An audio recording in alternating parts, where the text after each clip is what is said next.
안녕하세요. 성공예감 이대호입니다.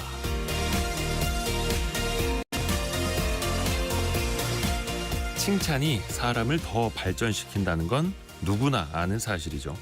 하지만 우리는 칭찬에 인색할 때가 많습니다. 나보다 어린 사람, 지위가 낮은 사람에게는 어렵지 않은데 관계가 가깝지 않으면 왠지 칭찬을 하는 것도 어색하죠. 칭찬은 고래도 춤추게 한다는데 누구에게든 못할 것이 없습니다. 사실 칭찬은 그리 어려운 게 아닙니다. 그저 그 사람이 한 일을 알아주는 것만으로도 가능하죠. 열심히 노력한 걸 알고 있어요. 또 감사 인사 역시 칭찬일 수 있습니다. 덕분에 일이 수월하게 풀렸습니다. 사람에게 전달하는 건 말 한마디뿐이지만 결국 전달이 되는 건 마음입니다. 그리고 그건 에너지가 되죠. 마크 트웨이는 이렇게 말했습니다. 좋은 칭찬 한마디면 2달을 살 수 있다. 성공예감 이대호입니다. 출발합니다.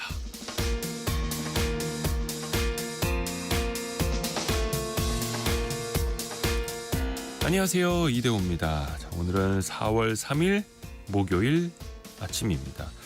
밤사이에 미국 트럼프 대통령이 또 엄청난 관세를 발표를 했고요. 미국 증시가 장중에는 상승으로 마감이 됐습니다만 시간외 거래에서 나스닥이 거의 4% 이상 폭락하는 흐름이 나타나면서 오늘 우리 증시도 2% 안팎의 급락을 하고 있고요. 잠시 후에 조금 더 자세히 이야기 짚어드리겠습니다. 경제상식 퀴즈도 나갑니다. 많은 분들이 또 요거 이용하실 수 있는 기술이죠. 이달부터 전국 고속버스에서 무료로 이걸 이용할 수 있게 됐습니다. 전국 8개 고속버스 회사가 운행하는 240개 노선 1,700여 대의 고속버스에서 이 서비스가 제공이 되는데요. 그동안에 KTX나 SRT, 도시철도 또 시내버스에서도 이걸 무료로 이용할 수 있었는데요. 이제는 전국 고속버스까지 확대가 된 거죠. 무선 접속 장치가 설치된 곳에서 인터넷을 이용할 수 있는 근거리 무선망을 뜻합니다. 휴대전화 위에 보면은 왜 부채꼴 모양으로 나와 있는 것 있죠? 그 4글자를 맞춰주시면 됩니다. 알파벳으로도 4자, 한글로도 4자. 무엇일까요? 짧은 문자 50원, 긴 문자 100원이 드는 샵 9730이나 KBS 콩으로 보내주시면 되고요. 추첨을 통해서 다양한 선물 보내드리고 있습니다. KBS 콩 또 유튜브를 통해서는 언제든지 저희 방송 들으실 수 있고요. 성공예감 이대호입니다. 자주 검색하시면 성공이 가까워집니다.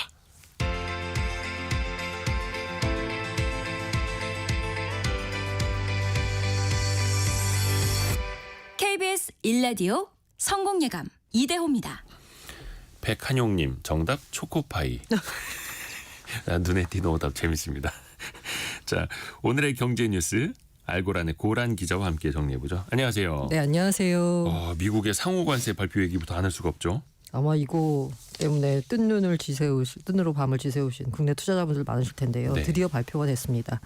미국 정부에서 한국에서 생산돼서 미국으로 수입되는 모든 제품, 우리나라는 25% 상호관세를 부과한다라고 공식 발표 대상에 올랐습니다. 우리는 25입니다. 25 숫자 보세요. 중국 34. 근데 중국은 앞서서 또 막고 있었잖아요. 네. 거기에 더 하는 겁니다. 유럽연합 20. 일본 살짝 낮습니다. 24%. 이게 충격적이에요. 베트남 46%. 타이완 32%. 인도 26%. 우리보다 미국에 대한 무역 흑자가 더 큰 일본이요. 일본 같은 경우에는 유럽연합보다는 높다라고 보시면 되고 우리보다는 살짝 낮다라고 보시면 됩니다. 근데 앞서서 철강, 알루미늄, 자동차 품목별로 관세가 부과된 거 있잖아요. 여기에는 상호관세는 추가로 적용되지 않는다라고 밝혔습니다. 이게 나라별로 아예 그 나라가 어떻고 우리는 어떻게 할 거고 쫙 줄을 세워서 맞아요. 브리핑을 하더라고요. 우리나라 이름도 거기에 딱 올라갔고요. 그러니까 이게 트럼프 대통령이 그러니까 각국이 미국을 얼마나 이른바 착취하고 있느냐를 이제 강조를 했어요. 그러니까 이게 이제 트럼프 대통령의 생각입니다. 예를 들면 우리나라 같은 경우에는 비관세 장벽이나 여러 가지 다 따져 보니까 사실 한국은 미국 제품을 수입하는데 50% 관세를 물리고 있더라. 근데 근거는 없고. 네, 근거는 없습니다. 예. 주장입니다. 근데 우리가 일단 관대하게 그 50%도 우리는 한국은 우리나라 미국 수입품에 대해서 50%다 물리는데 우리는 많이 봐줬다. 절반만 해줄게. 25%. 나는 관대하다. 네, 이런 맞습니다. 그래서 예. 우리나라와 일본 자동차 산업을 특히 콕 집어가지고요. 가장 나쁜 무역 관행으로 지목을 했습니다. 그러면서 한국, 일본이 거대한 무역 장벽을 쌓아서 한국 내에선 자동차 81%가 한국산이다. 일본에선 94%가 일본산이다라고 불만을 표현했습니다. 이런 엄청난 무역 장벽 때문에 이렇게 한국에선 한국차만 팔리고 일본에선 일본차만 팔리는 거 아니냐라고 얘기한 거죠. 그래서 모든 외국산 자동차에 25% 관세를 부과하겠다라고 내가 강조한 거다라고 얘기했어요. 그 한국 내에서는 한국산 자동차를 많이 타고 다닌다 이 얘기를 정확하게 트럼프 대통령이 일기 그 집권 시기에 했던 말 똑같죠. 항상 불만인 거예요. 네. 왜냐하면 트럼프 대통령 입장에서는 미국에서는 굉장히 많은 한국차가 팔리고 있잖아요. 근데 왜 한국에선 미국 차가 안 팔리는 거야? 이 트럼프 생각에서는 만약에 이게 불공정한 무역 관행이 없었다라고 하면 이렇게 될 수는 없다. 상호 간에 FTA 맺어가지고 서로 자동차에 대한 관세는 똑같은데 그렇죠? 네, 거의 관세 없는. 근데 한국에서 미국 차 인기 없는 거는 그냥 미국 차가 인기가 없어지잖아요. 별로라서. 디자인도 그렇고 다 네. 뭐 별로라서. 아무튼 네, 쌀 관세도 문제 삼았어요. 이게 참 핵심이죠. 쌀. 일본은 700%, 한국은 50%에서 513%까지 다양한 관세를 부과한다.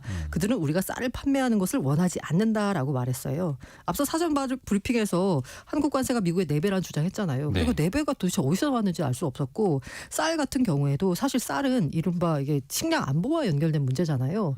그래서 우리가 FTA 협상할 때도 쿼터제로 해가지고 이제 하잖아요. 근데 이거 할 때도 우리가 이 쌀 이거 지키려고 우리가 내준 것도 또 많잖아요. 네, 그렇죠. 그런 거는 감안을 안 하고 이렇게 발표를 했습니다. FTA도 사실은 이제 협상을 통해서 맺는 협정이다 보니까 이거는 우리가 보호하는 대신에 저거를 열어줄게. 맞습니다. 이거는 관세율을 제로로 하되 이거는 우리가 좀 필요해라고 하면서 협상을 통해서 맺어지는 결과물이고 2017년에 다시 한번 또 재협상을 해서 2018년에 다시 그 수정이 됐던 거죠. 개정이 됐던 한미 FTA인데 또 걸고 넘어지고 있습니다. 우리로선 참 바라지 않는 결과가 또 나온 건데 트럼프는 이렇게 나오는 이유는 뭘까요? 속셈을 좀 알아볼까요? 사실 아까 말씀드린 대로 트럼프 주장에 따르면 우리가 50% 관세 장벽을 세운 거예요. 네. 근데 트럼프는 관대하니까 25%만 하겠다라고 한 거고요. 네. 근데 여기서 아까 FTA를 했는데 이론적으로 아니, 관세 거의 없는 거 아니야? 실제로 98% 품목인가요? 관세율 제로라고 합니다. 하지만 이제 트럼프가 문제 삼은 바로 비관세 장벽입니다. 뭘 비관세 장벽으로 삼았는지는 정확히 밝히지 않았습니다. 그러면서 이게 특히 이제 우리나라 같은 경우에는 또 약간 불리한 게요. 국정 공백으로 뭔가 할 수가 없어요. 정상회계 올스톱 됐습니다. 사실 이런 정도의 수준이면 실무진이 가서 뭐 어떻게 얘기한다고 되는 게 아니에요. 정상들 간의 외교를 통해서 해결해야 되는 거지요. 그리고 고율 관세 매겨도요. 사실 미국이 한국에서 그러니까 미국이 사는 한국의 수출품들이요. 이거 꼭 안 사도 되는 겁니다. 예를 들면 예. 뭐 에너지 아니면 뭐 히토류 같은 이런 필수적인 것들 있잖아요. 네. 이거 아니라 쉽게 말해서 한국산 자동차 안 사고 미국산 자동차 사면 되는 거예요. 미국 소비자가 선택하기에 네, 따라서 맞습니다. 그렇기 때문에 고율 관세를 매겨도 미국 경제에 큰 영향을 주지 않는다라는 점이 종합적으로 고려된 거 아니냐라고 이제 해석을 합니다. 그리고 미국 같은 경우에는 보편 관세도 부과했습니다. 10%의 보편 관세를 부과했고요. 이 같은 기본 관세, 보편 관세는 주말부터 적용이 되고요. 국가별 관세는 9일부터 부과가 됩니다. 어찌됐든 간에 미국 입장에서는 그냥 전 세계를 상대로 관세 전쟁을 이제 벌이겠다라는 건데 어떻게 보면 우리 입장에서는 뭐 중국산도 그렇고 일본도 사실은 24%, 우리나라는 1%포인트밖에 차이 안 나는 건데 네. 굳이 이게 약영향을 받자면 또 미국이 더 많이 받을 것 같기도 하고요. 경제적 여파는 어떨까요? 파이낸셜 타임즈 보도를 보자면요. 미국이 25% 관세 부과하고 만약에 상대국이 동일한 보복 조치 단행한다라고 했을 때 한국의 수출 감소율 7.5%, 1인당 국민소득 1.6% 감소할 것이라고 보도했습니다. 특히 좀 약간 충격적인 숫자가 바로 베트남이었습니다. 네. 베트남이 46%예요. 그럼 물건값이 이론적으로 46% 오른다라는 얘기잖아요.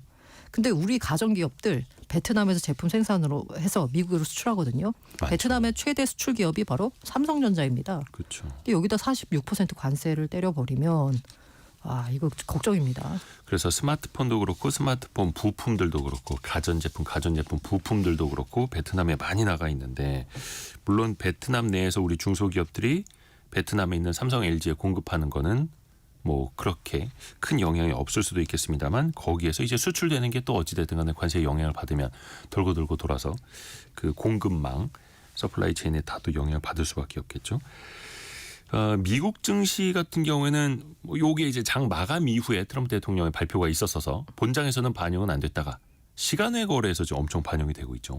네, 사실 상호 관세 발표 직전에 마감된 뉴욕 증시 3대 지수 모두 올랐습니다. 다우 0.56, 그다음에 나스닥은 0.87이나 올랐어요. 이게 사실 관세율 공개되면 네. 불확실성 해소다. 오히려 시장이 약간 상승 악재 해소니까 상승 재료로 받아들일 수 있지 않을까라고 생각을 했었는데 네. 시장이 예상한 관세율은 대체로 봤을 때 한 10% 수준을 예상을 했었어요. 네. 그런데 20% 이게 그 약간 평균을 보니까 대충 한 20% 나온다라고 하더라고요. 그래서 일각에서는 20%를 맞춰놓고 상호 국가별 관세를 부과한 거 아니냐. 역으로 계산해서라는 얘기까지 나오고 있습니다.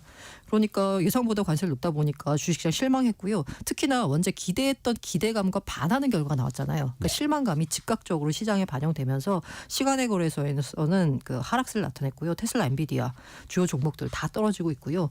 미국 주요 지수 야간 선물도 급락을 했고요. 특히 이제 그 시장이 이제 문을 닫았을 때도 24시간 열려 있는 시장이 바로 이 크립토 시장입니다. 코인 시장이요. 네. 이 관세 발표 나오자마자 바로 비트코인 같은 경우에는 마이너스 3% 지금 낙폭을 키워가고 있고요. 그밖에 알트코인들은 각각 6%, 7% 넘게 바로 급락 반응이 나타났습니다. 코스피, 코스닥 역시요 2% 안팎 하락 출발하고 있습니다. 일단은 이 시각 현재 나스닥 100 미국 이제 지수 선물 시장 한 4% 정도 급락하고 있고요. 우리나라는 이제 코스피가 아까 한 2%대 중반 하락하면서 출발했지만 지금 2.1%. 코스닥은 오히려 하락폭을 좀 좁히고 있습니다. 한 1%대 중반 하락하면서 출발했다 지금 0.9%로 낙폭은 좀 좁히고 있고요. 상대적으로 미국 증시보다는 그래도 잘 버티고 있는 국내장. 하지만 오늘도 시가총액 상위 종목들 보면은 하이닉스가 4.3% 급락하고 삼성전자도 2.5% 급락하면서 약간 네. 소형주보다는 대형주에 역시나 이제 직접적으로 미국에 수출하는 기업들 영향을 더 많이 받고 있습니다. 특히 하이닉스 같은 경우는 대부분 다 엔비디아 향 수출이라서 바로 직격탄을 맞게 돼 있죠. 앞으로의 협상이 중요한 거잖아요, 네. 이제. 그래서 실제로 이거 관련돼 가지고 스캇 베센트 이제 재무장관이 나와 가지고 또 얘기했잖아요. 예. 지금 전화 엄청 오고 있다고. 자기한테 백악관으로 전화 엄청 온다고. 협상하자. 네, 맞습니다. 그래서 이 상호 관세 발표 이후에도 개별 국가들과의 협상의 문은 열려 있다라는 점을 계속 강조하고 있습니다. 사실 국내 우리 같은 경우에는 사실 대부분 무관세잖아요. 근데 이제 이 FTA 이거 아마 대폭 수정해야 될 수도 있는 또 한 번 재협상을 해야 될 수도 있고요. 아니면 아예 FTA 없애버리고 새로운 협정 맺을 가능성도 있고요. 한덕수 대통령 권한대행 오늘 아침 긴급 경제안보 전략 태스크포스 회의를 개최합니다. 네. 사실 이럴 수밖에 없죠. 글로벌 관세 전쟁 현실이 엄중한 상황이죠. 게다가 우리 수출로 먹고 사는 나라니까요. 관련 업종 기업에 긴급 지원 대책을 마련하라라고 지시를 내렸다는데 이런 지금 시국에 그 국정 공백 상황이라는 게 조금 아쉽습니다. 그래서 한덕수 권한대행이 지금 피해를 최소화하기 위한 대미 협상에 적극 나서야 한다 이야기했고 피해 업종 뭐 자동차를 비롯해서 지원 방안을 좀 준비하겠다라고 이야기를 했는데 준비가 돼 있었다라는 게 아니라 이제부터 이제 준비를 한다라는 거고요. 다른 나라들은 어떻게 움직이고 있는지 좀 알 수 있을까요? 일단 EU 같은 경우에는 두 가지 대응 준비하고 있다고 밝혔습니다. 만약에 일단 철강 알루미늄 관세 협상 이거 이제 다 25% 부과한다라고 했잖아요. 네. 만약에 이거 무산된다라고 하면 이달 중순부터 42조 원 상당의 미국산 상품의 관세 부과할 방침입니다. 이게 이제 수출되는 그 물량 정도 한 42조니까 우리도 똑같이 42조 원에다가 관세 부과하겠다라는 거예요. 두 번째는 나머지 관세들에 대한 대응인데 요거는 적절한 시점에 발표될 거다. 요것도 아마 이제 협상을 하면서 뭔가 밀고 당기기를 하다가 결정할 것 같습니다.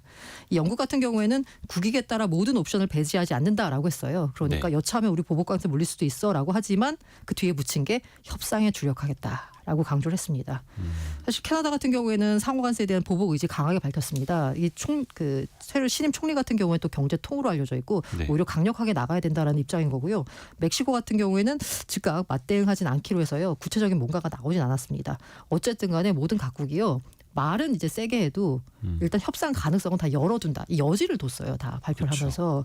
그래서 아마 내부적으로는 무역정책 확전에 대비하는 모습인데 이제 각국 입장에서는 각국의 각각 유리한 협상 결과를 얻어낼 수 있도록 그야말로 진짜 백악관 전화통에 불이 날 것 같습니다. 일단 뭐 트럼프 대통령의 그 거래의 기술 보면은 그 협상 스타일이 있지 않습니까? 일단은 세게 불러놓고 그 그렇죠. 다음에 협상을 통해서 원하는 걸 이제 쟁취하는 스타일. 그래서 일각에서는 오히려 좋아. 이렇게 높게 나온 게 협상 여지를 열어둔 거다라고 해석하시는 분들도 있더라고요. 그렇죠. 다만 이제 그 사이에서 엄청난 불확실성이 있다 보니까 금융시장은 흔들릴 수밖에 없고 또 미국 내에서도 소비 심리가 위축이 되면 결국은 우리 뭐 제조업 수출이라든지 또 결국은 또 좋을 게 없고요.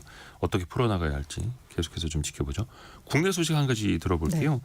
그 식품업체들이 가격은 계속 올리고 있고 네. 가격을 안 올리면 용량이라도 줄이고 있지 않습니까? 네. 이거에 대한 그 온라인에서의 규제도 강화된다고요. 이게 연결된 건지 모르겠는데 국정공백 사태를 맞아가지고 식품업체들이 슬그머니 물가를 올려요. 옛날에 이제 그렇죠. 약간 정부의 입김이 강했을 때는 이거 올리는 거 눈치 봤거든요. 항상 정권 초반에 못 올리다가. 네. 예. 그러다가 약간 이게 약간 혼나죠. 또 올리면. 그렇죠. 그렇죠. 근데 지금은 그렇게 혼낼 주체가 없잖아요. 그러다 보니까 슬그머니 올리면서 이것도 약간 연결되는 느낌이 있습니다. 약간 좀 학교에서 선생님 안 계실 때 많이 떠드는 네, 이런 맞습니다. 슈링크플레이션이라고 그러는데 이게 가격 올리면 소비자 저항이 심하잖아요. 그러니까 가격은 그대로 두고 양을 슬그머니 줄입니다. 그러니까 사실상 가격을 올리는 효과를 누리는 거거든요. 그래서 도입된 게 단위 가격 표시제입니다. 그러니까 그람당 얼마, 밀리리터당 얼마 이렇게 하는 거예요. 지금은 대형마트 매장 등에서 84개 품목에 대해서 의무적으로 표시하도록 하거든요. 근데 요새 우리 대형마트보다 온라인에서 많이 사잖아요. 근데 온라인은 이거 의무가 없습니다. 법적 의무가. 자율적으로 하도록 돼 있어요. 그래서 네. 어디는 하고 어디는 안 하는데 이러다 보니까 좀 소비자가 혼란이 있다라고 해서요. 내년 4월부터 온라인 쇼핑몰에 단위 가격 표시를 의무화하기로 했습니다. 연간 거래 금액 10조 원 이상인 곳이고요. 쿠팡, 네이버, 11번가, G마켓 등이 해당됩니다. 요거 하나 짧게 들어볼까요? 그 애경그룹이 지금 창사 이래 최대 위기인데 네. 애경 산업을 매각하기로 했죠. 애경산업이 애경그룹에 못해요. 근데 예. 이것마저 팔겠다라고 한 겁니다. 사실 너무 힘들거든요. 그러다 보니까 팔겠다라고 한 거고요. 계열사를 보자면요. 계열사 가운데 크게 4군데가 있거든요. 그 가운데 제주항공 빼고는 다 적자예요. 특히 애경산업 같은 경우에는 사실 굉장히 힘듭니다. 영업이익 같은 경우에 전년 대비해서 23% 넘게 감소를 했고요. 네. 게다가 AK홀딩스가 지주회사거든요. 부채가 계속 커지고 있어요. 근데 그간에 어떻게 했냐. 자회사 주식을 담보로 대출을 받아서 실적 부진한 계열사 지원했어요. 이러다 보니까 총 부채 비율이 300% 이상입니다. 그러다 보니까 애경산업을 일단 매각을 해서 부채, 재무 구조를 조금 튼튼하게 만들자라는 건데요. 정말 이게 재계 62위거든요. 재계서요. 네. 이 회사도 매각 그 여파를 피할 수 없다라는 겁니다. 물론 이제 화학 계열사도 있습니다만 화학 업장 좋지 않고 그리고 또 이제 내수에 기반한 애경 산업이기도 한데 여기도 또 상황이 쉽지는 않고요. 알고란의 고란 기자 함께했습니다. 고맙습니다. 네, 감사합니다.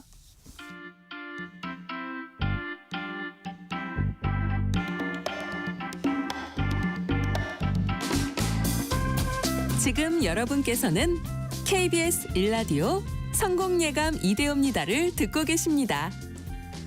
프로그램에 참여하신 청취자 여러분께는 추첨을 통해 Y스트릿에서 밝은 눈과 두뇌 건강, 활력까지 한 번에 와이즈 부스터를, 아름다운 식탁 창조 주비푸드에서 뿌리 담은 리얼 생 와사비를, 쉽고 빠른 판촉물 제작 시너지 기프트에서 무드 등 미니 가습기를, 그리고 성공예감에서 준비한 커피 쿠폰을 보내드립니다.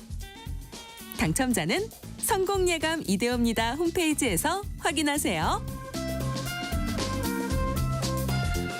경제상식 퀴즈 한 번 더 나갑니다. 4글자인데요. 무선 인터넷 신호의 한 종류입니다.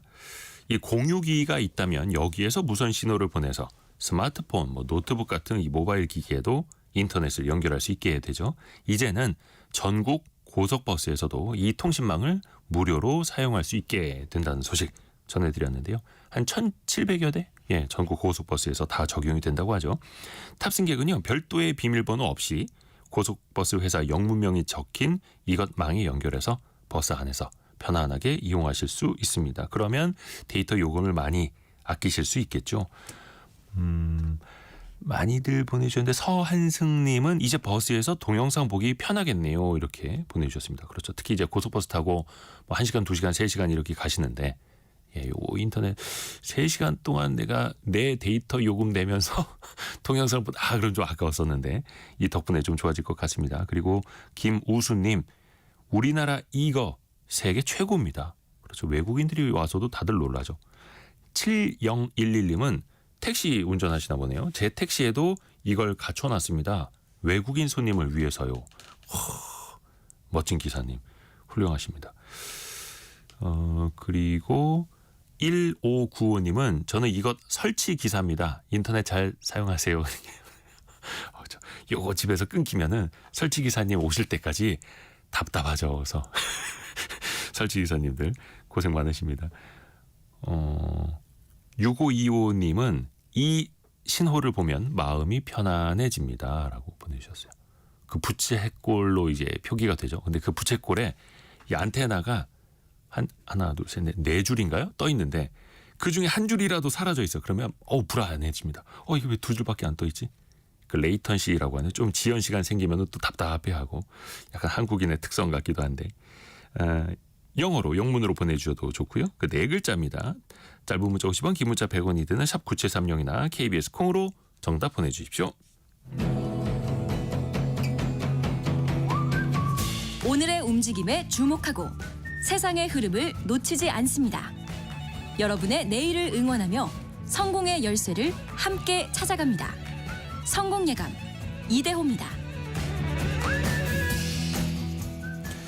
밤에 주문하면 새벽에 도착해 있고 휴일에도 받을 수 있는 택배. 재작년 기준으로 벌써 한 사람당 연간 100건 이상의 택배를 이용하고 있다고 합니다. 이 택배의 역사 또 재밌게 또 펼쳐질 겁니다. 라떼 경제사 시간인데요. 경제 전문 뉴미디어 어피티의 김정인 이사와 함께합니다. 이사님 안녕하세요. 네, 안녕하세요. 이제는 휴일, 새벽, 이길, 당일 정말 이게 기본이 됐죠 이제는?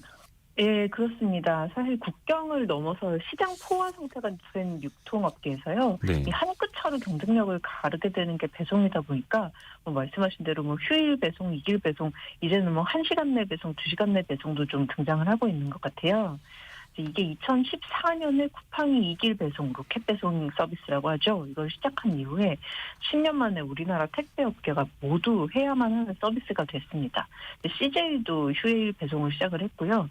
네이버도 이제 당일 배송, 새벽 배송, 1시간 내 배송 서비스 이렇게 좀 세부적으로 세그먼트를 나눠서 시작을 했고요. 네. 다이소나 올리브영 같은 어떻게 보면 좀 전문점들까지도 이제 배송 서비스를 시작을 했어요. 이게 물론 노동 지각적인 일이기는 한데요. 기술도 꽤 필요해서요. AI가 배송 경로를 최적화를 시킨다든지 아니면 이제 물류센터의 수요를 예측한다든지 하면서 이제 배치를 좀 어떻게 한다든지 이것도 기술의 발전도 꽤 영향을 미치고 있습니다. 궁금한 게 우리나라만 이렇게 택배 기술 배송이 빠른 겁니까? 다른 나라는 어때요? 사실 이제 다른 나라도 빠른 배송이 없는 건 아니에요. 네. 아마존 프라임이나 아니면은 이제 일본의 아마존이 주요 도시에서 이길 배송 제공을 하고 있고요. 중국이 생각보다 굉장히 좀 많이 발전을 해 있는데요. 그래도 이제 대표적인 빠른 배송, 이길 배송 성공 모델은 우리나라의 쿠팡입니다. 이거는 이제 우리나라 전체의 어떤 인구 밀도를 좀 봐야 되는데요. 대표적인 성공 모델이 우리나라가 된 이유는 수도권에 집중되어 있는 인구 때문입니다. 그리고 아파트 거주 시스템이 되게 좀 주거 형태가 아파트에 밀집되어 있잖아요. 네. 그게 이제 빠른 배송, 택배에 굉장히 좀 유리한 점이고요. 물류 시스템도 굉장히 효율적이라고 합니다. 네. 그 택배의 첫 시작으로 한번 거슬러 올라가 볼까요? 어떤 기관이 등장합니까? 우체국이죠. 사실 우체국. 이제 택배 얘기를 하면 우체국 이야기를 안 할 수가 없습니다. 왜냐하면 이제 택배는요, 좀 분류를 해보자면 도어투도어 서비스가 되는 소화물 물류라고 합니다. 작은 화물. 소화물 물류의 대표적인 형태가 택배인데요. 이 소화물 물류는 일반적으로 한 사람이 들 수 있는 크기, 그러니까 30kg 이하여야 되고 가로 세로 높이 합 160cm 이하여야 되고 이런 제한이 있어요. 네, 택배는 요 대표적인 소화물 물류고요. 그냥 파물은 이제 보통 영업소관 운영을 해요. 상하차 비용을 따로 내기도 합니다. 근데 이제 택배는 상하차 비용을 우리가 내지는 않잖아요. 그래서 대한통운이라든지 금호특송 같은 물류 전문 업체는 예전부터 있었는데요. 우리나라에서 소화물 물류는 1990년대 후반까지는 사실 우체국이 전문적으로 해가지고, 그렇죠. 택배라고 하면은 한 2000년대 초반까지도 우체국을 떠올릴 수밖에 없었습니다. 또 사실 1880년대, 그러니까 19세기 말 말을 생각을 해보면 네. 이런 소화물 배송 서비스를 처음 시작한 것이 또 우체국이에요. 그때는 우정총국이라고 했었습니다. 그 최초의 택배맨도 있었다고요? 혹시 그 이름이 미스터 미창? 이런 이름이 네. 불렸었다고요? 맞아요. 이제 대한통운의 전신이 사실 이제 이름이 한국 미국 창고 주식회사인데요. 예. 뭐 1930년대부터 시작을 했죠. 그때는 뭐 동양 척식회사라든지 조선은행 같은 데가 대주주였는데 이 해방이 되면서 미군정과 정부 소유로 넘어갔었어요. 근데 그때부터 조금씩 소화물을 취급을 하기 시작해가지고 네. 1962년에 5.16 1주년 산업박람회에서 배포한 유인물을 보면요. 노란색 모자하고 노란색 조끼를 입은 이제 그 택배맨 미스터 미창 캐릭터가 그려져 있어요. 근데 그 유인물의 그 안내에 보면은 한국어 밑에 영어가 적혀 있는 걸 봐서 아마 이제 조금 이제 외국인들이 많이 사용하지 않았나 싶습니다. 그때 당시에 소화물 택배는 택급제 서비스라고 불렀는데요. 개인보다도 소상공인 위주로 조금 운영을 했던 면이 있고요. 3륜차를 좀 사용을 했었는데 네. 당시 굉장한 혁신 서비스였다고 합니다. 이게 60년대 때부터 이어져 오고 있고 3륜차 진짜 오랜만에 들어보네요. 택배비가 그러면 그 시대별로 얼마나 했을까요? 사실 이제 요금은 비싼 편이었다고 봐야 돼요. 사실 택배가 대중화되지 않았던 시기이고 그리고 공공요금을 포함해서 물가가 굉장히 막 빠르게 올라가던 시기여서 네. 딱 정확한 요금이 얼마다 하기는 했는데 왜냐하면 이때 당시에는 서비스 이름 통일도 사실 안 돼 있었거든요. 근데 1970년대를 보면 조금씩 이제 요금이 나옵니다. 소화물 운임 인상 내용이 경향신문에 고지된 걸 보면요. 네. 5kg짜리 소화물이 100km까지 이동하면 100원 이렇게 적혀 있는데 같은 해에 서울에서 수원까지 보통 열차를 타면 철도 요금이 한 120원 정도 했었거든요. 예. 그러니까 이제 아주 비싸지는 않지만 뭐 저렴한 가격이라고 볼 수는 없죠. 지금 퀵 서비스 비용 정도라고 저는 좀 생각이 되는데요. 이때는 1인당 GDP가 뭐 $100, $200 하던 시절이어가지고 이제 만만한 가격은 아니었을 것 같아요. 그렇죠. 그러면 우리 소비자들이 본격적으로 이 택배를 이용하기 시작한 건 언제부터라고 봐야 돼요? 1990년대 초반부터 이제 본격적인 택배 이용을 시작을 했어요. 네. 물류 전문 업체가 아니라 대기업들도 백화점이나 대리점에서 구매한 자사 이제 전자 제품 같은 거를 좀 집까지 배달을 해주기 시작했거든요. 그러다가 이제 1990년대 중후반이 되면서 TV 홈쇼핑이 개막을 합니다. 근데 이때 완전히 택배가 대중화가 되고 가격도 빠르게 내려가게 되죠. 당시에는 뭘 제일 많이 시켰을까요? 뭐 전자제품이라든지 이런 것도 되게 많이 배달을 했었고요. 네. 그리고 특이한 것들도 있었는데 사조나 동원 같은 기업들은 이색적으로 좀 생선회 같은 거를 택배로 배달해주기도 했었어요. 근데 이게 시장에 클 리는 없어서 되게 금방 또 사라졌는데 재밌는 게 지금 다시 신선식품이 또 키워드로 그쵸. 등장을 하지 않았습니까? 맞아요. 네, 그래서 새로운 서비스는 항상 없는 것 같고 그 서비스가 얼마나 대중화가 되는지가 중요한 것 같습니다. 또 하나 이때 재미있는 게 1997년 외환위기 직전에는요. 또 뭘 많이 배달을 시켰었냐면 한약을 택배로 그렇게 주고받았습니다. 한약을요. 네, 그래서 경동시장에 있는 대한통운 집배센터는요. 네. 조제탕약만 전문으로 취급을 했었고 택배 회사가 경희의료원이나 뭐 이런 어떤 병원 한약 좀 큰 데다가 영업소를 설치를 해가지고요. 굉장히 좀 탕약만 많이 보냈었습니다. 당시에는 이런 식으로 택배를 주문하면 뭐 사나흘은 기본으로 기다려야 됐고 물건 파손도 굉장히 좀 많았었어요. 아이고. 그렇게 해서 90년대 들어서 우리 소비자들이 택배를 더 많이 이용하기 시작을 했고 대기업들도 이때부터 많이 뛰어들었죠. 네, 맞아요. 1992년에 한진이 소화물 일관 수송업에 진출을 하면서 네. 현대적인 택배 서비스가 시작이 됩니다. 이때 이제 그 택배 서비스 이름이 파발마라 그랬어요. 이게 일본의 택배 서비스인 야마토 운수를 좀 벤치마킹을 했었는데요. 그냥 한진이 뛰어드니까 또 대한통운이 택배 시장에 진입을 했고요. 그러면서 이제 경쟁이 굉장히 본격화가 됩니다. 이후에 뭐 현대로지엠이라든지 CJ GLS라든지 이제 설립돼가지고 택배를 포함한 종합 물류 서비스 제공을 시작을 했고요. 2000년대에는 또 S24가 서울 지역 한정으로 도서하고 음반 등 당일 배송 서비스를 시작을 하고 인터넷 교보문고도 바로 드린 서비스를 시작을 했었습니다. 네. 이때 이제 그러고 나서 1998년에 TV 홈쇼핑이 등장하면서 아하. 물량이 굉장히 대량으로 쏟아져가지고 1998년 TV 홈쇼핑 성장세만 봐도 3년간 연평균 87%씩 성장을 하는데 네. 이게 이제 고스란히 택배 시장으로 옮겨갔잖아요. 예. 그래서 이제 대기업들이 조금만 여기 뛰어들면 돈이 된다라고 믿고 굉장히 많이 들어왔었죠. 근데 그렇게 기업들이 많이 뛰어들면 또 경쟁도 치열해지고요. 그렇습니다. 사실 그 가격- 택배 가격 가지고도 말이 참 많았어요. 네, 맞아요. 그래서 1990년대 초에 택배 서비스가 본격화가 됐을 때 이제 건당 요금이 5,000원대였거든요. 근데 이제 그 1997년에 면허제가 등록제로 바뀌면서 소규모 사업자들이 막 진입을 시작하면서 경쟁이 굉장히 격화됐어요. 네. 그래서 허용이 되자마자 택배 가격이 건당 4,000원대로 내려갑니다. 2000년대 초반에는 2,000원대까지 내려가면서 출혈 경쟁이 시작이 됐어요.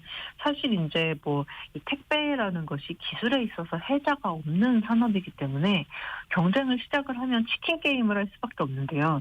이때부터 시작된 저가 경쟁이 현재까지 이어져서 조금 문제가 생기고 있는 것 같아요. 네. 2000년대 말에 인수합병이 되게 많이 되면서 업계가 많이 정리했지만 사실 지금도 경쟁은 계속되고 있죠. 이때 여기 들어온 대기업들도 치킨 게임에서 이기면은 독과점을 할 수 있는 거잖아요. 네. 그거를 보고 투자를 많이 하고 있는데 거의 20몇 년째, 30년 가까이 지금 경쟁하고 그렇죠. 있습니다. 그렇죠.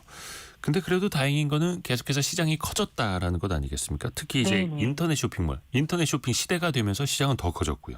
맞아요. 그래서 이제 1998년 TV홈 쇼핑에 이어서 2000년대 초중반 인터넷 쇼핑몰이 급격히 증가하면서 온라인 구매가 굉장히 대중화되기 시작했잖아요. 네. 그래서 이때는 택배 자체가, 물류 서비스 자체가 기업 중심에서 인터넷 쇼핑몰을 통한 개인 소비자 중심으로 이제 개인 소비자 서비스로 이제 전환을 합니다.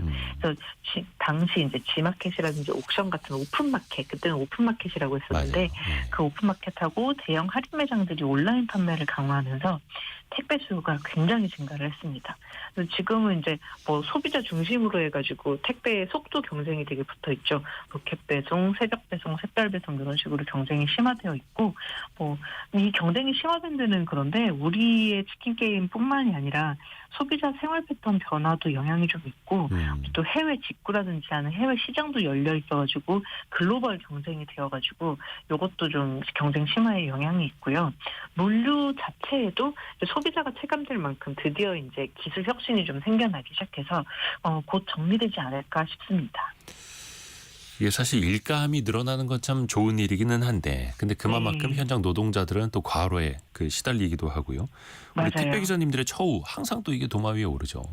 네, 90년대부터 과당 경쟁을 하다 보니까 이제 택배 기사 인건비를 줄일 수밖에 없잖아요. 이 경쟁을 그렇죠. 해가지고 기업이 뭔가 이제 가격 경쟁력을 찾겠다 이러면 가장 먼저 줄이게 되는 게 인건비일 수밖에 없어서 이제 결국 이제 그 택배 기사 처우가 계속 문제가 되고 있죠.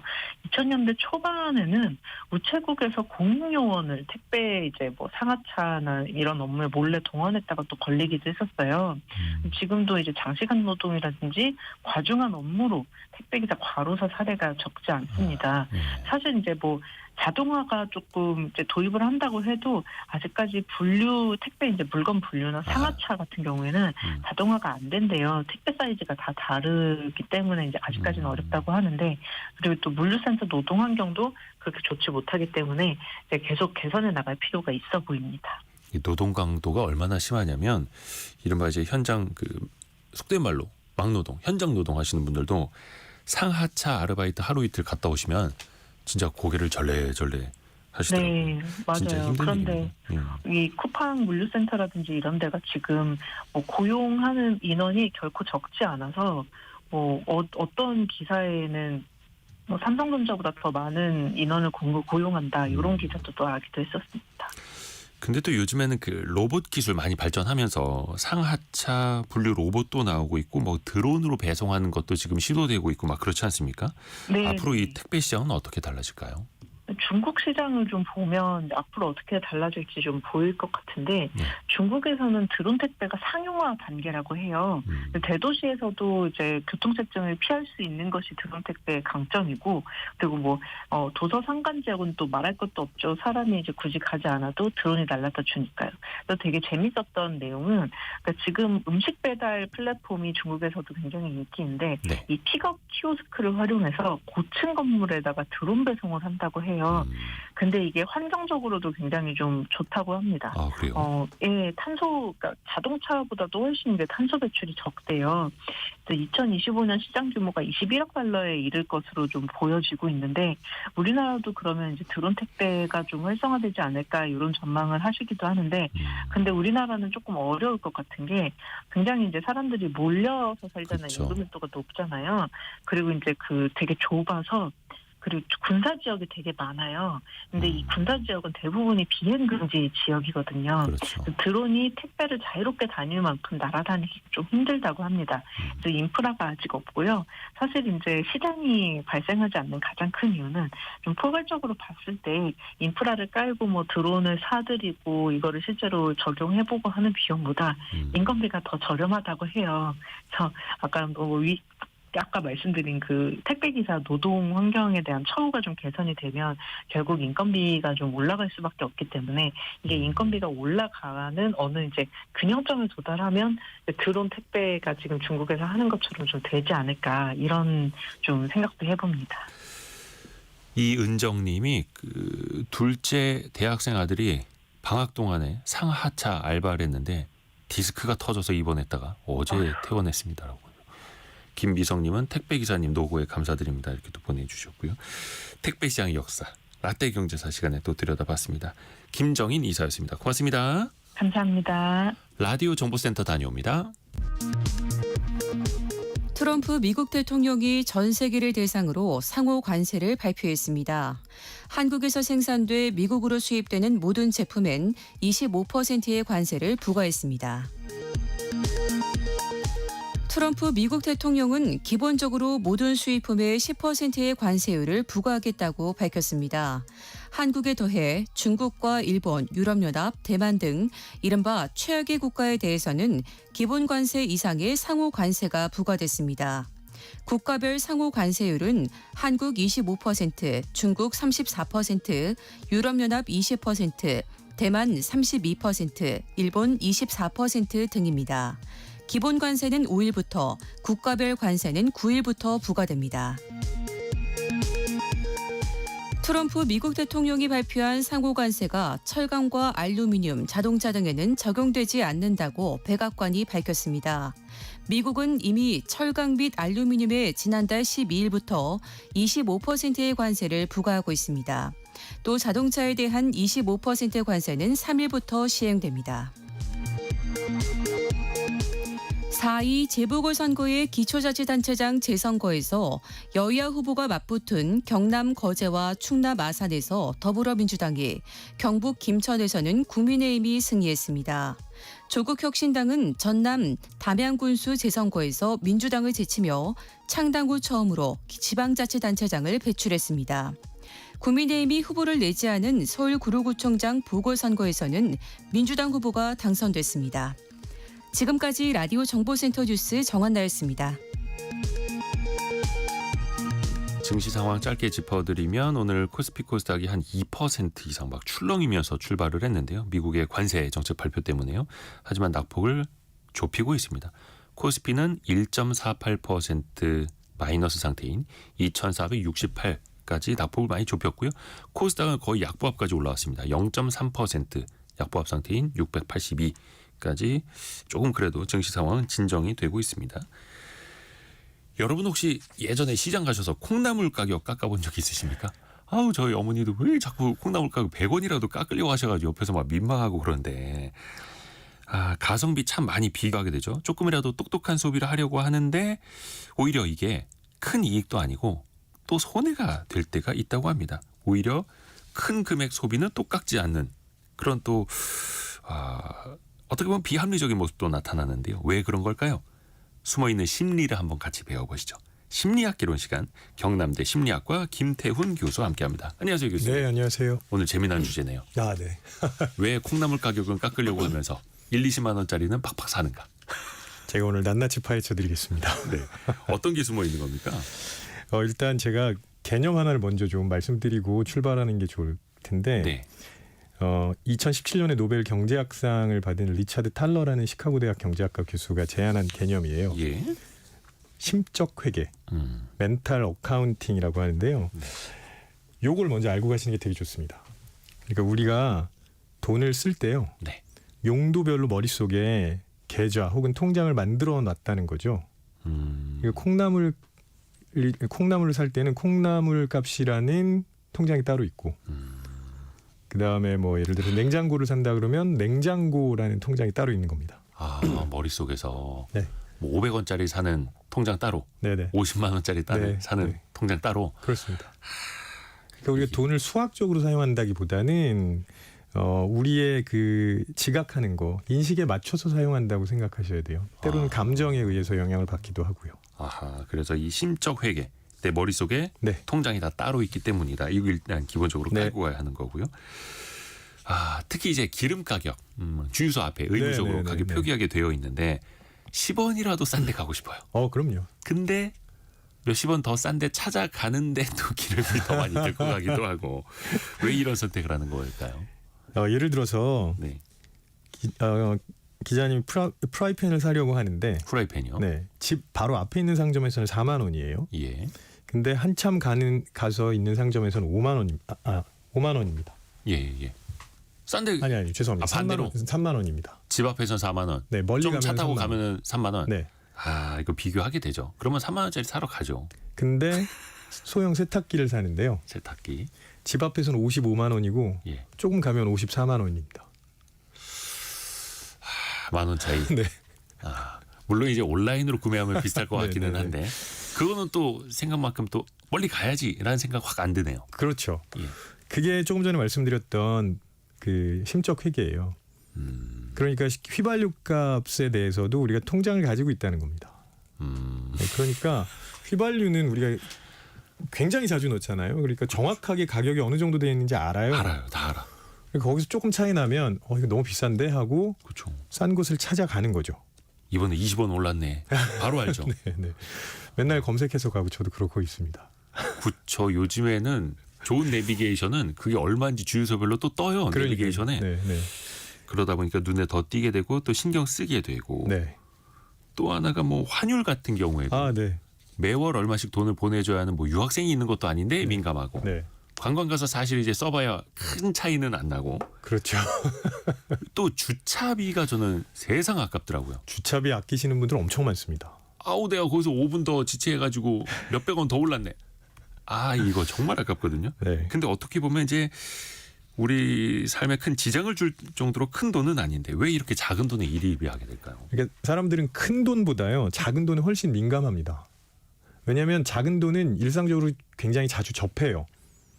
그렇지만 큰 돈 쓸 일은 훨씬 적거든요. 그리고 작은 돈은 훨씬 계산하기 쉽지만 큰 거 살 때는 계산이 조금 헷갈립니다. 그래서 작은 돈에 훨씬 더 신경을 많이 쓰는 거고요. 그리고 주차비에서 한 2, 3천 원 정도 차이 난다고 해볼게요. 예. 그럼 전체 주차비의 한 30% 혹은 50% 이 정도 되니까 엄청난 차이인 거죠. 그렇죠. 네. 아 내가 3분만 더 빨리 나왔으면 1,000원 아낄 수 있었는데. 근데 그것도 있습니다. 그러니까 무슨 얘기냐면 내가 통제 가능한 항목에 집중해요. 이거 내가 조금만 더 신경 썼으면 아낄 수 있는 돈. 이런 거에 신경 훨씬 많이 씁니다. 그러니까 2시간 그 주차 무료 쿠폰을 받았는데 2시간 5분 만에 나와서 500원을 더 내야 되고 그럼 이제 저희 뒷자리에서 아이들이 그러거든요. 아빠 이번에도 실패했어. 막 이러고 그 500원 때문에. 그러다가 그렇다고 뛰어가시면 안 됩니다. 넘어지면 그렇죠. 병원비가 더 많이 나옵니다. 또 이제 요 방송 아마 택시 안에서 들으시는 분들도 많이 계실 텐데 택시 미터기 항상 들어옵니다. 왜 이렇게 말이 빨리 뜁니까? 숫자 왜 이렇게 빨리 올라가지? 이렇게. 이게 사실 근데 어떻게 보면 이제 푼돈 아끼려다가 앞에서 네네. 말씀해 주셨는데 네. 오히려 돈을 더 쓰게 될 때도 생겨요. 그런 사례 생각보다 되게 많은데요. 예. 뭐 저도 사실 종종 이러고 있는데 네. 할인 쿠폰이 있어요. 그게 이제 곧 만료가 되는 거예요. 그래가지고 그거 쓰려고 막 그 맞춥니다. 뭐 얼마 이상이면 할인해주고 이러니까. 그래서 쿠폰 금액 맞추려고 하다가 훨씬 더 돈을 많이 쓰는 일 되게 많거든요. 내가 저 10% 할인 쿠폰 쓰려다가 네네네. 괜히 필요 없는 거 더 사게 되고. 네. 근데 왜 그러냐면 처음에 이제 찾기 시작해요. 예. 한참 찾죠. 거기서 멈추긴 되게 어렵습니다. 자기가 이미 많이 노력을 했거든요. 내가 30분 1시간 동안 가격 비교를 해놨는데 네. 장바구니에 담아놨으면 네. 결제를 하게 된다는 거예요. 그렇죠. 그리고 나서 합리화를 합니다. 이거 내가 나중에도 필요한 거니까 사는 거야. 스스로 갖다 맞히는 거예요. 제가 종종 그러고 있습니다. 2968 쓰시는 분도 무료 배송 맞추려다가 결국 더 사요. 그럼요. 네. 무료 배송 2만 원 이상입니다라고 네. 하면은 장바구니에 18,000원 담았어. 아깝죠? 무조건 더 사죠? 넣어야죠. 네. 3,000원, 5,000원짜리 찾게 되죠. 인간의 심리가 그렇게 됩니다. 요즘에 그 SNS에 유행하는 글 중에 3만 원 체감이라는 네네. 글이 있대요. 네. 여러분도 한번 생각해 보세요. 밥 한 끼 3만 원이면 뭐 적당히 잘 먹은 것 같고 옷값 3만 원에 샀으면 싸게 잘 샀다고 생각을 하는데 그렇죠. OTT 비용 1년에 3만 원이면 이거 기둥뿌리 뽑는다. 큰일 나죠. 똑같은 3만 원인데 왜 느낌이 다를까요? 제가 이제 시작할 때 각각 별도의 계좌 혹은 통장이 있다고 말씀드렸잖아요. 네. 그러면 식비 계좌에서 한번 보겠습니다. 2명이 가서 3만 원 정도 냈다. 그럼 평소보다 약간 비싼 정도. 그래서 꽤 괜찮게 잘 먹었네라고 생각할 수 있는 거죠. 예. 의류비 계좌에서 한번 보겠습니다. 3만 원이면 굉장히 싼 거예요. 근데 OTT 계좌에서는 3만 원은 말도 안 되는 가격입니다. 머릿속에 다른 계좌로 비교해 봤을 때 왜냐하면 우리가 계좌를 만들 때는 그 계좌에 대해서 우리가 기대하는 기준이라는 게 있어요. 근데 OTT 같은 거는 기준값보다 지금 너무 높은 거죠. 그러니까 절대적인 가치가 중요한 게 아니라는 거고요. 유형의 것도 아니고 손에 잡히는 것도 아니고요. 네. 게다가 한 가지 더 있는데 음식이나 옷 같은 거는요. 우리가 구매하면 즉시적으로 우리한테 옵니다. 이게 커플링 돼 있어요. 그렇죠. 내가 딱 네. 결제해서 뭐 봉지에 담아서 갖고 올 수 있고. 예. 네, 그러니까 내가 돈을 낸 거에 대한 즉시적 만족감을 느낄 수 있습니다. 그렇죠. 근데 OTT 서비스 같은 거는 돈은 냈는데 그게 바로 만족감을 주는 게 아니라 나중에 봐야지 하고 내는 거잖아요. 근데 이번 주말에 바빠서 못 받고. 못 봤어요. 아까워. 그게 오히려 압박감으로 작용합니다. 내가 계속 손해보고 있구나. 한 달에 3만 원 내고 있는데 이번 주에 하나도 못 보고 시간만 가고 네. 한 달 지나면 또 재결제되고. 예, 9087님이 완전히 제 얘기하시는 것 같아요라고 보내주셨는데 누구나 이렇게 느낀다는 거죠. 네. 똑같다라는 겁니다. 제가 보기에는 이쪽 공부하는 사람들도 다 그래요. 교수님들도. 교수님들도 이게 심적 회계라는 게 있다는 리차드 탈러 교수의 말을 알고 있지만 마음속으로 똑같이 아까워하고 있고 네. 실전과 이론은 다르다는 거. 심리적으로 진짜 1,000원, 2,000원도 아까운 비용은 또 뭐가 있을까요? 그거는요. 예를 들어서 생필품이나 네. 기름값 그리고 좀 전에 얘기했던 OTT 비용, 뭐 통신 비용 이런 것들 있잖아요. 네. 정기적으로 지출하는 고정비 이런 건 1,000원만 올라도 이게 계속 쌓인다는 그 생각이 들어서 압박감이 많이 듭니다. 특히 휴지 가격 그래요. 휴지. 네. 휴지 가격. 최근에 이게 미터당 얼마인가까지 계산돼서 어딘 또 쇼핑몰에 나오죠. 그렇죠. 이게 그러니까 생필품은 정기적으로 고정돼서 나가는 것으로 더 민감하게 오는 거네요. 그럼요. 그런 제품들은 그러니까 비교 기준이 굉장히 명확하죠. 자주 사니까 기억도 잘해요. 이게 얼마였는지. 네. 아까 그 말씀하신 주유비처럼 그렇습니다. 휘발유 가격처럼. 그래요. 이게 근데 반대로 한번 뒤집어 보겠습니다. 네. 콩나물 가격 진짜 막 은행 ATM기 그 은행 수수료 막 이런 거 네네. 정말 아깝게 느껴지는데 명품 가방도 그렇고 막 20만 원, 30만 원짜리 가끔 한번 사는 옷도 그렇고 이거는 백화점 가서 깎아달란 말을 안 하잖아요. 딱 사게 됩니다. 마음 사게 먹고. 되죠. 이건 어떤 심리입니까? 아까 말씀드렸던 것처럼 돈은 절대 금액이 중요한 게 아니라 그걸 사용하는 맥락이랑 감정이 중요합니다. 맥락과 감정. 그러니까 수학적으로 쓰지 않는다 그랬잖아요. 네. 예를 들어서 내가 구매하는 품목에 따라서 인식하고 있는 게 달라진다는 거예요. 콩나물은 네. 이걸 내가 조금 더 싸게 사면 매우 절약하는 소비자라는 생각을 하게 됩니다. 그렇죠. 네. 근데 뭐 명품같이 고가품은 그걸 사는 이유가 있어요. 예를 들어서 나한테 대한 보상으로 준다거나 어떤 분들은 이걸 투자하기 위해서 산다거나 혹은 그런 위치에 오른 듯한 느낌을 가지기 위해서 산다거나 그러니까 여기서는 싸게 사면 오히려 그런 감정을 충족하지 못하는 겁니다. 소비에 대한 이유 자체가 다르고 네, 내가 나 자신을 위해서 몇 년 동안 적금 부어서 그럼요. 100만 원짜리 나를 위한 선물을 하는데 이걸 깎아서 70만 원에 사? 그럼 이게 아닌 것 같은데. 사람의 심리라는 게 진짜 신기합니다. 그 또 우연히 갖게 된 뭐 이른바 네. 꽁돈이라고 하는 거 네. 아니면 이제 보너스 나오고 생각지도 못한 보너스 나오면 이건 또 빨리 써버리게 되죠. 그럼요. 특히 뭐 주운 돈 이런 거는 당장 쓰지 않으면 큰일 난다고 말씀하시는 분들도 있는데요. 그래서 1,000원짜리 주웠을 때. 네. 근데 귀한 돈과 덜 귀한 돈이라고 생각하시는 거예요. 네. 월급은요. 내가 한 달 동안 열심히 일해서 내 노동에 대한 대가로 받은 돈이에요. 그러니까 정말 이론이 다 너무 저한테 소중한 그쵸. 돈이라고 생각하는 거죠. 그렇죠. 근데 보너스나 뭐 그냥 생긴 돈은 그 노동의 가치나 이런 게 결합돼 있지 않아요. 보이지 않아요. 네, 느껴지지도 않고. 그럼요. 그러니까 쓰고 나서도 죄책감도 별로 없고요. 합리화도 금방 할 수 있습니다. 그러네요. 또 하나 중요한 거, 이걸 어떻게 우리가 활용할 건가? 네. 이런 소비자들의 비합리적인 인식, 네, 행동을 자영업자분들은 어떻게 활용할 수 있을까요? 자영업자분들이 비합리적인 소비 하시잖아요. 예. 그럼 그걸 그대로 역으로 이용하시면 되죠. 뒤집어서. 네, 대표적으로 공돈 효과라는 거 많이 활용하고 계시거든요. 네. 그러니까 보너스를 준다던가 캐시백 한다던가 적립해 준다던가 이런 것들은 다 들어온 돈이라고 생각해요. 그러면 소비자들이 훨씬 더 다시 잘 쓰게 됩니다. 그리고 맥락, 감정 이런 게 중요하다고 말씀드렸잖아요. 그러면 할인보다는 보너스를 제공하는 게 훨씬 나아요. 할인보다는 보너스. 네, 왜냐하면 쿠폰처럼. 같은 돈을 내고 두 개를 가지게 된다는 게 훨씬 더 만족감이 크거든요. 그러니까 1+1이 50% 할인보다 보통 더 좋습니다. 혹은 쿠폰 이번 주에 마감됩니다. 마감. 알림. 이게 우리가 소비자 심리처럼 또 장사하시는 분들도 잘 좀 이용하시면 네. 더 좋겠네요. 경남대 심리학과 김태훈 교수였습니다. 고맙습니다. 네, 고맙습니다. 저희가 2부에서는요. 김경필 머니 트레이너와 함께 돈줄 상담소로 또 재미있게 돌아오겠습니다. 잠시 뉴스 들으시고요. 10시 5분에 금방 다시 뵙겠습니다.